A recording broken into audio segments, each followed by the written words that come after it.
Hey y'all, it's Trish with Arch Legacy Firm. Cheers, happy Wednesday everybody, and thank you for joining me for Whiskey and Wills. So today I want to answer one of my most asked questions after I meet with a client for our initial planning session. And that is, why doesn't everybody do this? So what they're referring to is a living trust. And the reason in the short is because not everybody has heard of living trust and not everybody needs one. But a lot of people do, and they don't know it because they've often never even heard of them. The reason being is that there are a lot of attorneys out there who simply do not specialize in estate planning. And in the state of Georgia, where everyone says we're a probate-friendly state, a lot of attorneys will tell clients that they specifically don't need living trust, even if they own a house, even if they have assets, even if they have minor children, which to me is actually pretty egregious. So that is because a lot of attorneys simply don't have the capabilities to draft comprehensive living trust. Maybe they do wills on the side. Maybe they specialize in other types of law, like real estate or criminal. Or this is the worst by far. Maybe they practice probate and really just want the client's family to come back and probate the estate with them down the road. Because probate costs a lot more money than a living trust does. And that is absolutely fact. So what is a living trust? Why are people so excited after I explain the difference to them? A living trust avoids probate. Wills do not.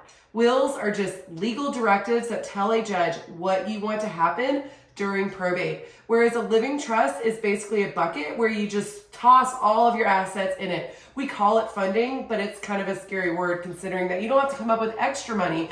We're just going to retitle your assets legally into the name of the living trust. So instead of John and Jane Doe owning their house outright, they'll own it as John and Jane Doe, trustees of the Doe Family Living Trust. And what this does is that it means that your house will not have to go through typically on average a 6-month process before your family can sell it. That's 6 months that your family has to continue to pay the bills and the mortgage on your house before they're able to access any of your assets that are tied up in probate. And 6 months is a pretty generous estimate. It really depends on what county you live in and where you live in. In Atlanta, there's no way it's going to happen within 6 months. In Clark County, you're pushing it. But smaller counties, maybe. So it just really depends on where you live and how many assets you have, how complex your estate is, to really determine how long that probate process is going to take. But a living trust, while you're alive, you're the grantor, meaning you put all the assets in it. You're the trustee, meaning you manage all of those assets, and you're the beneficiary, meaning that you can sell, change, buy, add, refinance, do anything you need to do with those assets. So it doesn't lock them down or tie them up at all. It's not an asset protection trust.